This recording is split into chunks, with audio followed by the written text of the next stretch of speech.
আসন্ন জাতীয় সংসদ নির্বাচনে বিএনপি থেকে মনোনয়ন চাওয়ায় কাল হল সাবেক মেয়রের। নির্বাচন করতে চাওয়ায় প্রতিপক্ষরা নানা কৌশলে তার বিরুদ্ধে বিভ্রান্তি ছড়াচ্ছে বলে জানিয়েছেন কালিয়াকৈর পৌরসভার সাবেক মেয়র মুজিবুর রহমান। ৯ নভেম্বর মেয়রের ব্যক্তিগত অফিসে এক সংবাদ সম্মেলনে এমন দাবি করেন মেয়র। অভিযোগগুলো ভিত্তিহীন, মিথ্যা ও রাজনৈতিক উদ্দেশ্যে প্রণোদিত দাবি করেন তিনি। আমি দিন-রাত চেষ্টা করেছি এই পৌরসভাটার উন্নয়ন করতে, অর্থনৈতিকভাবে স্বাবলম্বী করতে, এবং আমি যেহেতু সরকারের ৫৮ লক্ষ টাকা সেভ করেছি এবং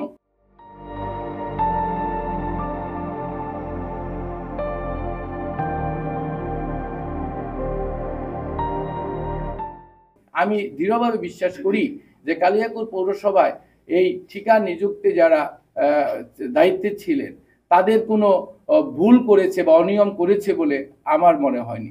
গাজীপুরের কালিয়াকৈর পৌরসভার সাবেক এই মেয়রের বিরুদ্ধে সাম্প্রতিক সময়ে একটি টেন্ডার নিয়ে দুর্নীতির অভিযোগ উঠেছে। সংবাদ সম্মেলনে তিনি জানান, পৌরসভার ঠিকাদার নিয়োগ প্রক্রিয়ায় তার কোনো সম্পর্ক নেই। তিনি শুধু টেন্ডার আহ্বান করেছেন এবং প্রক্রিয়া শেষ হওয়ার পর যথাযথ নিয়ম মেনে চুক্তিবদ্ধ হয়েছেন। অভিযুক্ত কাজের জন্য ২ বার টেন্ডার আহ্বান করা হয়েছিল এবং দ্বিতীয়বারের সর্বনিম্ন দরদাতাকে দেওয়া হয়, যার ফলে সরকারের ৫৮ লাখ টাকা সাশ্রয় হয়েছে। যে ঠিকাদার নির্বাচনের ক্ষেত্রে বাংলাদেশের কোনো মেয়রেরই সরাসরি সম্পৃক্ততা নেই। তিনি শুধু টেন্ডার আহ্বান করেন এবং অনুমোদন হওয়া পর চুক্তিবদ্ধ হন। এছাড়া তিনি কোনো টেকনিক্যাল পার্সন নন, ইঞ্জিনিয়ার নন। কালিয়াকৈর পৌরসভা প্রথমত যিনি লোয়েস্ট হয়েছেন তাকেই এই কাজটি প্রদান করেছেন। যিনি দ্বিতীয় হয়েছেন তিনি যদি কোনো কারণে এই কাজটা পেতেন তাহলে সরকারের প্রায় ৫৮ লক্ষ টাকার উপরে ক্ষতি হতো। সুতরাং যেহেতু প্রথম যিনি হয়েছেন সর্বনিম্ন দরদাতা, তারটা বাতিল না করে তাকেই কাজ দেওয়া হয়েছে। সুতরাং এখানে অনৈতিক কর্মকাণ্ডের কোনো সুযোগ আছে কিনা, কারণ এটাতে তিনি হক এবং দাবিদার, তাকেই কিন্তু কাজটা দেওয়া হয়েছে।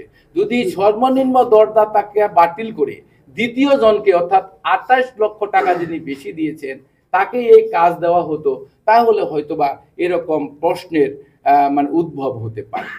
সুতরাং যখন গাজীপুর ১ আসনের মনোনয়ন স্থগিত আছে ঘোষণা করা হবে, সেই মুহূর্তে তড়িঘড়ি করে এরকম একটা মিডিয়া ট্রায়ালের মাধ্যমে সংবাদ পরিবেশন করার উদ্দেশ্যটা কি, সেটা বিবেকবান প্রত্যেকটা মানুষই একটু চিন্তা করলে বুঝতে পারবে। মুজিবুর রহমান আরও বলেন, আসন্ন জাতীয় সংসদ নির্বাচনে বিএনপি থেকে মনোনয়ন চাওয়ার প্রেক্ষিতে প্রতিপক্ষরা তাকে অপবাদ দেওয়ার উদ্দেশ্যে মিথ্যা তথ্য ছড়াচ্ছে।